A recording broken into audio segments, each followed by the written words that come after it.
बिस्मिल्लाहिर्रहमानिर्रहीम। अस्सलाम वालेकुम व्यूअर्स, क्या हाल है? उम्मीद है सब ठीक होंगे। अल्लाह ताला सबको अपने घरों में खुश रखे, आबाद रखे, आमीन सुम्मा आमीन। जी तो व्यूअर्स, आज हम बनाएंगे साबूदाने की खीर, जो कि छोटे बच्चों के लिए बहुत ही ज़्यादा फ़ायदेमंद होती है, बड़ों को भी अच्छी लगती है। छोटे बड़े सबकी पसंद है और बहुत ज़्यादा ताकत की चीज़ है ये। कैल्शियम का ख़जाना है इसमें साबूदाने में। तो चलिए देखते हैं हमने इसको कैसे बनाया। छोटे बच्चों की हड्डियों को मजबूत करता है, ख़ास तौर पर आप लोगों के वो जो 6 माह के बच्चे जिनको आप ठोस ग़िज़ा खिलाना स्टार्ट करते हैं उनके लिए तो ये बहुत ही ज़बरदस्त चीज़ है। यहाँ पर मैंने 1.5 किलो दूध बॉईल करने के लिए रख दिया था। दूध कच्चा हो, उबला हुआ हो, जिस तरह का आप लोगों के पास है आप लोग ले सकते हैं। और यहाँ 4 बड़े चम्मच मैंने साबूदाने के भिगो के रख दिए थे आधे घंटे के लिए। थोड़े से पानी में इनको भिगोया था। बिस्मिल्लाहिर्रहमानिर्रहीम। इनको शामिल कर देंगे दूध में और इसको पकाएंगे जब तक कि साबूदाने का दाना जो है वो ट्रांसपेरेंट नहीं हो जाता, तब तक हम इसको पकाएंगे। चम्मच चलाते रहें ताकि ये जो है साबूदाने की गुठलियाँ ना बने। वैसे गुठलियाँ बनती नहीं हैं साबूदाने की, लेकिन फिर भी एहतियात ज़रूरी होती है। तो चम्मच चलाते हुए आप इसको पकाएं। वीडियो अच्छी लगे तो लाइक एंड शेयर ज़रूर कीजिएगा। चैनल पर नया है तो चैनल को सब्सक्राइब करके जाइएगा और साथ में बेल आइकन को ज़रूर प्रेस कीजिएगा ताकि आने वाली वीडियोस का नोटिफिकेशन आप लोगों तक आसानी से पहुंच सके।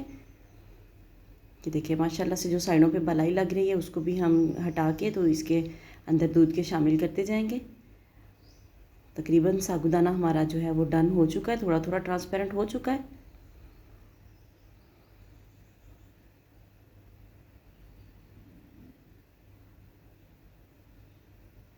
थोड़ा सा हम इसको भी और गाढ़ा करेंगे। तो बहुत ज़्यादा हमें इसको गाढ़ा नहीं करना, क्योंकि जब पकने के बाद ये ठंडा होता है तो फिर थोड़ा बहुत ये दोबारा से खुद से गाढ़ा हो जाता है। तो इसलिए आपने इसको बहुत ज़्यादा सख्त चूल्हे पे नहीं कर लेना, ये एहतियात करनी है आपने। हम आप लोगों के लिए आसान आसान रेसिपीज़ लेके आते हैं, घर की चीज़ों से बनने वाली रेसिपीज़ होती हैं। हमारे चैनल को ज़रूर प्रमोट करें। वीडियो देखें तो इसको शेयर लाजमी किया करें, इसे लाइक किया करें और चैनल को ज़रूर सब्सक्राइब करके रख लें और साथ में बेल आइकन को ज़रूर प्रेस करके रखें ताकि आने वाली वीडियोस का नोटिफिकेशन सबसे पहले आप लोगों तक पहुंच सके।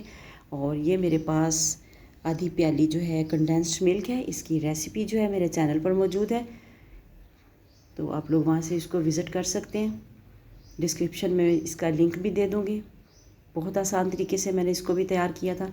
कंडेंस्ड मिल्क से जो है टेस्ट बहुत ज़्यादा अच्छा बनता है, क्योंकि जब हम चीनी शामिल करते हैं तो अपना पानी छोड़ती है, उसको पकाने में भी टाइम लगता है। लेकिन कंडेंस्ड मिल्क से क्या होगा कि ये पानी भी नहीं छोड़ता और दूसरी बात ये इसकी गुडनेस जो है कि ये खुद दूध से बना होता है, तो इसलिए जो है इसमें एक बर्फ़ी जैसा टेस्ट आता है, मेवे जैसा, बहुत ही ज़बरदस्त खोए जैसा टेस्ट आता है हमारे साबूदाने में या खीर में, जिसमें भी हम इसको डालते हैं कंडेंस्ड मिल्क को। तो बहुत ही ज़बरदस्त जो है टेस्ट बनता है जो भी हम स्वीट डिश बनाएं। आप लोग भी कोशिश किया करें, बना के रख लें घर पे। हफ्ता 10 दिन तो ये कहीं नहीं जाता गर्मी के मौसम में भी। जी तो यहाँ पर साबूदाना हमारा तैयार हो चुका है, तो अब हम इसे गार्निश करेंगे इसको हम। थोड़े से मेरे पास बादाम हैं और ड्राई डेट्स हैं, खजूरें कटी हुई। लेकिन छोटे बच्चे को जब आप दें तो आप ये उसमें से मेवे जो हैं उनको लैदा कर लें, बच्चे के गले में ना फंस जाए। वीडियो अच्छी लगी हो तो